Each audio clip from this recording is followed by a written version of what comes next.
Have you ever been talking to someone or reading something and something just seems like off? Like a little too good to be true. Yeah, exactly. Like it sounds right, but you get this feeling like they're making it up as they go. Happens all the time. Well, today we're going deep on something kind of similar. AI hallucinations.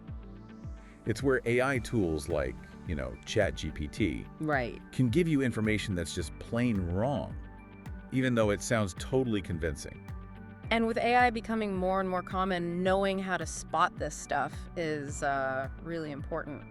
Yeah, absolutely. So before we get into all that, can you just give us a quick explanation of what causes these AI hallucinations in the first place? Sure, so imagine you're teaching a kid about the world, but you only show them a tiny part of it. Okay. That's kind of what's happening with AI. It learns from huge amounts of data, but that data is not always complete or accurate. So it's like they're filling in the gaps with their imagination. Exactly. They're trying to make sense of things based on what they do know, even if it means making things up. Okay, I get that. And on top of that, AI often tries to oversimplify things. It wants to give you a clear, concise answer, even if the reality is really complex. So it's like giving someone a 5-step plan for building a rocket, but leaving out like 1,000 crucial details. Right. Or explaining quantum physics in a single sentence?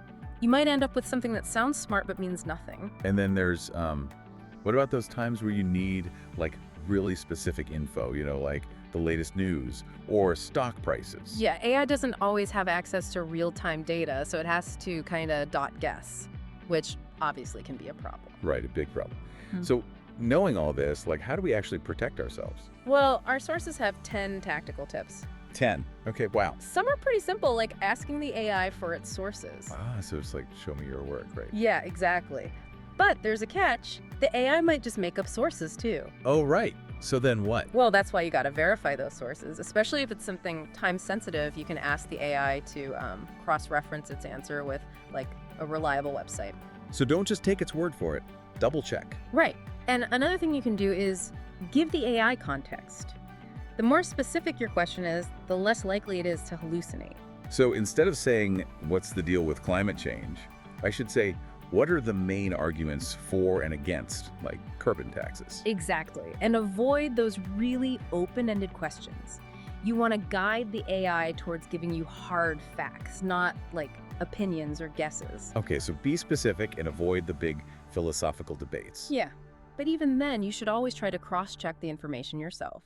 Use AI as a starting point and then do your own research. So it's a research assistant, not like the final word. Right. And speaking of making things easier to check, try asking for the information in a structured way, like bullet points or tables. Oh yeah, that makes sense. It's easier to spot inconsistencies if the info's laid out clearly. Exactly. And here's one that's not just about protecting yourself, but actually helping to improve AI overall. Flag suspected hallucinations. What do you mean? If you think the AI is getting something wrong, tell it. That feedback helps developers, refine the models and reduce those errors over time. Oh, so we can actually help make these tools more reliable. Exactly. Now, another really important tip is don't let AI completely replace your own judgment. It's a tool, not a replacement for human expertise. But isn't that what we're already doing, like using our judgment? Yeah. How do we make that more concrete? That's a great question. It's about consciously recognizing when we're relying too much on AI and then making an effort to step back and evaluate the information critically. So like asking ourselves, does this make sense based on what I already know? Right. Or what are the potential biases here? Gotcha. Be active, not passive. Exactly. And finally, when it comes to things like hypothetical scenarios or speculation, set clearer boundaries. Meaning? Make sure the AI is working with real-world facts, not just making stuff up based on, like, flimsy assumptions. So keep it grounded in reality. Don't let it wander off into fantasy land. All right, so we've covered a lot of ground here. If there's one key takeaway for our listeners, what would it be?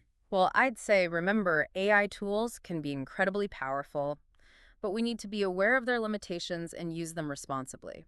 It's about being an informed and critical user. Okay, well said. And as we see more and more of this AI-generated content out in the world, what's one thing our listeners should keep in mind? I think it's important to think about the areas where you're most likely to encounter this kind of content and then ask yourself, how can I use these tips to make sure I'm getting the most reliable information possible? So it's really about like Always questioning, always thinking critically. Exactly. And, that's something we should all be doing, especially as we navigate this increasingly AI-driven world. Yeah, It's a absolutely. wild world out there. That's for sure.